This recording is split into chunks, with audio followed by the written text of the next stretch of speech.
Unti-unti akong lumingon sa kanya.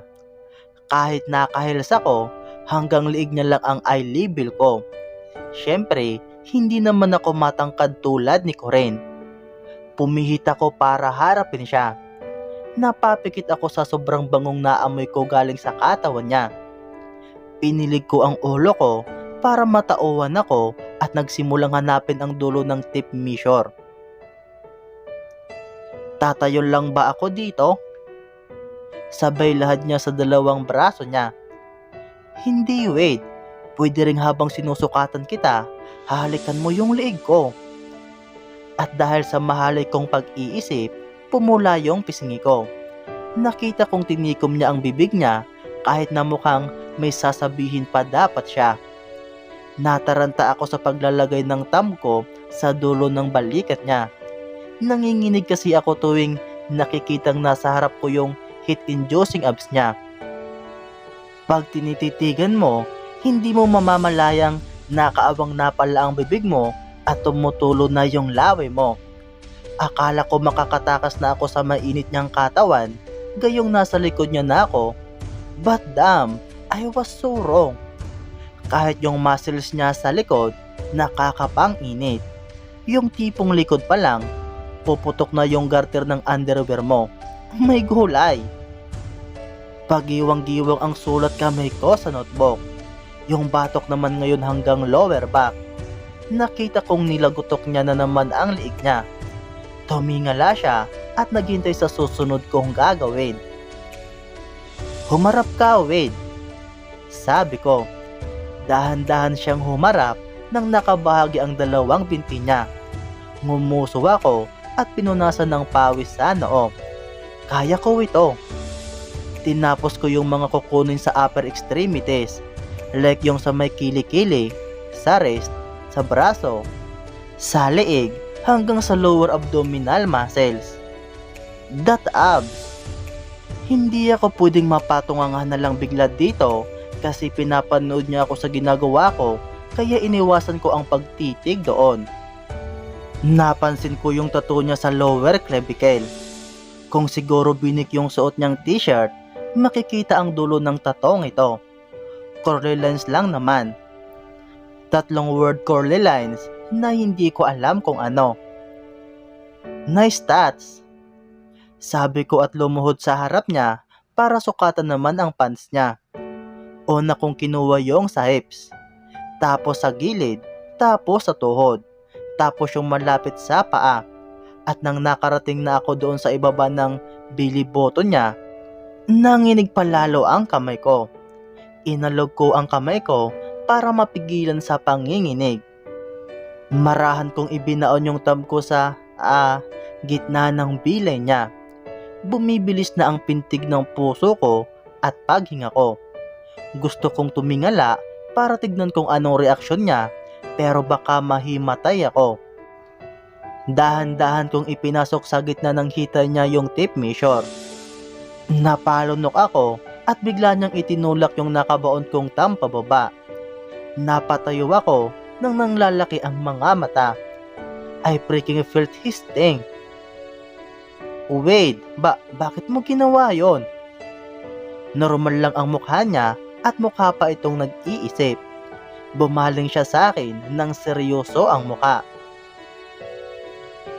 Ngayon, na-realize ko na siguro magpapans na lang ako.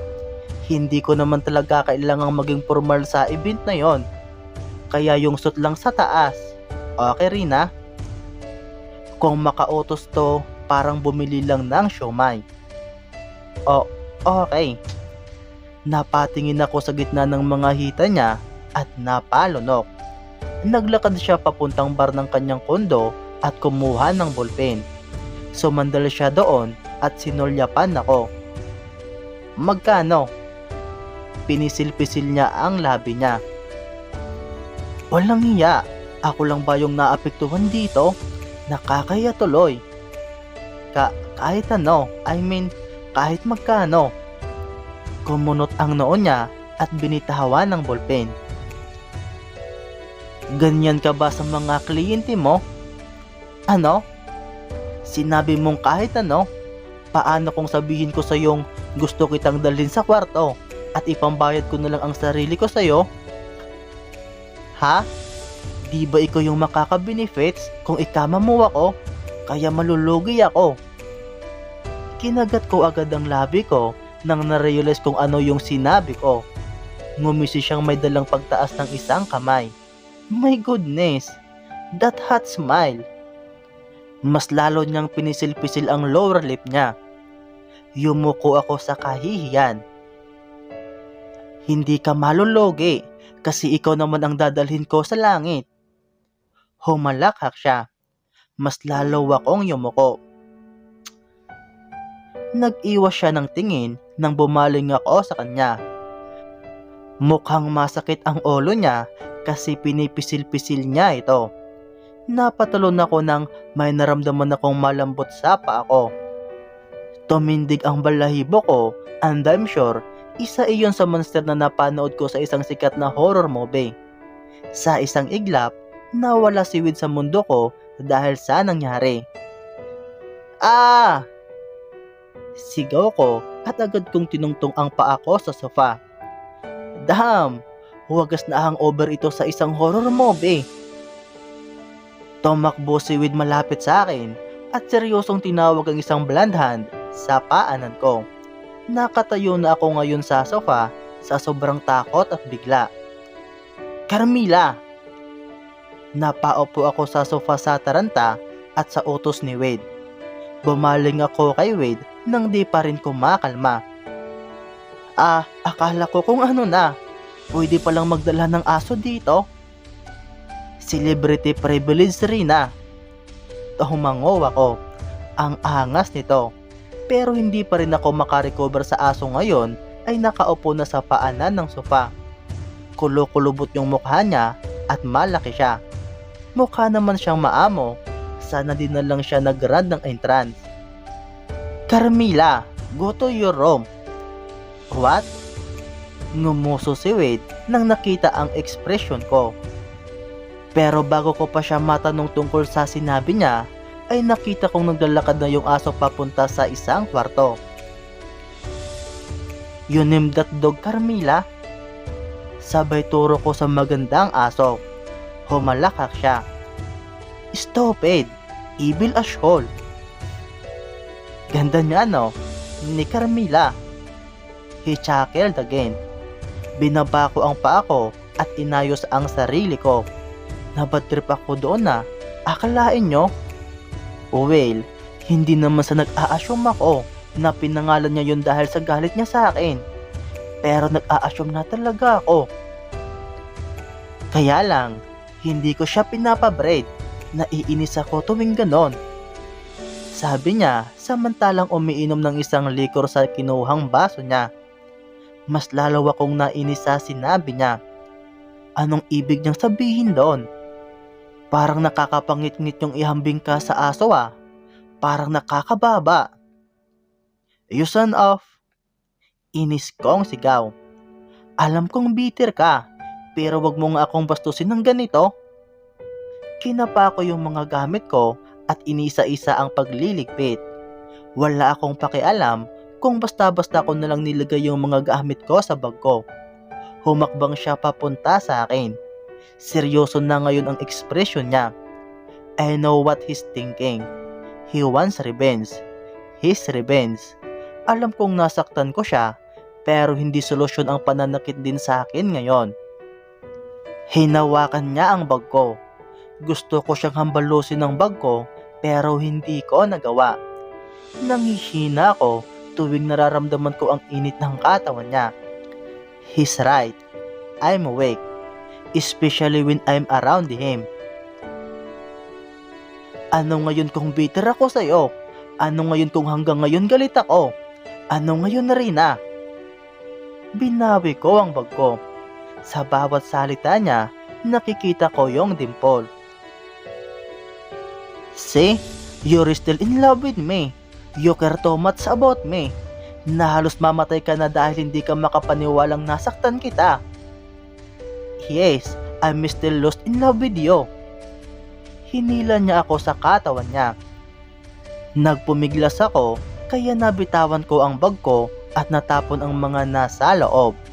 Sinubukan kong magpulot ng ilang mga gamit pero hinila niya ako para harapin siya. Hindi ko na napigilan ng sarili ko sa pagsampal ng malakas sa kanya. Napaupo siya sa sofa dahil sa ginawa ko. Masakit iyon, alam ko, kasi maging ang palad ko ay uminit at nanduro. I'm sorry, Wade. Pumiyok yung boses ko. Kanina ko pa pala pinipigilan ng sarili kong umiyak. I'm sorry, isn't enough, Rina. Hinila niya ako kaya nahulog ako sa kanyang katawan. You know that. You feel that. Tumindig ang balahibo ko sa binulong niya sa tainga ko. Siniil niya ang labi ko sa halik. Itinulak ko siya pero unti-unting nanghina ang mga kamay ko. Nanginig na parang binuhuso ng buhangin ang daliri ko. Hinahalikan niya ako. Malalalim at masasarap. Hindi ko nagawang hindi siya halikan. Tinungtong ko yung tuhod ko sa sofa. Pareho itong nasa gitna ng magkabilang binti niya. Naramdaman ko ang isang palad niyang dinidiin ang legs ko sa gitna ng hita niya. Para bang tinutulungan niya akong makaakyat sa sofa na ganon ang itsura. Hinahabol ko na ang hininga ko nang naramdaman ang kamay niyang unti-unting hinuhubad ang damit ko. Napahawak ako sa dibdib niyang may tato. Oh Wade, this is wrong. We always were. Malamig niyang sinabi sa labi ko sa gitna ng paghahalikan namin. Napapikit na lang ako at napatingala ng hinalikan niya ang pangako. Unti-unti siyang bumaba at hinalikan niya ang liig ko. The swift, soft kisses that I missed. Wade, kinagat ko ang labi ko nang narinig kong pumuyok ang boses ko dahil sa nararamdamang init kahaling sa kanya. Rina, simple things na ginawa ko. Naakit na ako. What am I gonna do with you? Nabigla ako nang pagkatapos na iyon sabihin ay topless na ako. Bara na lang ang natitira sa akin. Napapikit siya at hinaplos ang katawan ko. Nakaluhod pa rin ako sa sofa at nakaduhungaw sa kanya. Is this really happening?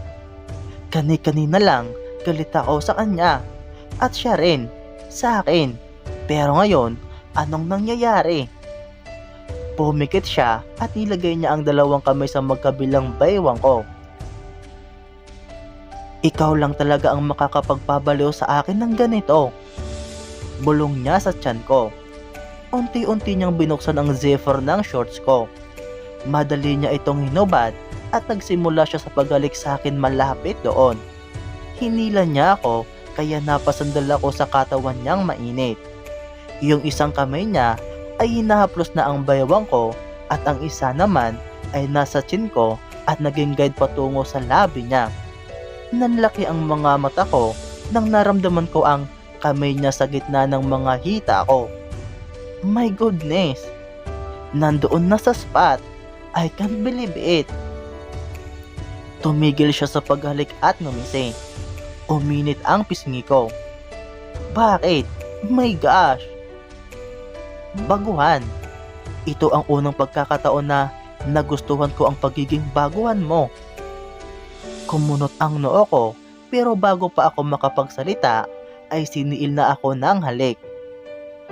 Gusto ko siyang panoorin pero nakakalasing ang ginagawa niya sa akin. Nakakalasing yung halik niya. Nakakalasing ang rhythm ng katawan at ng daliri niya doon. Wade, this isn't Tumigil na siya sa paghalik sa akin at iba naman ang hinahalikan niya habang nandoon pa rin ang kamay niya. My goodness gracious! I don't want to hear myself kaya kinagat ko na lang ang labi ko. Wade!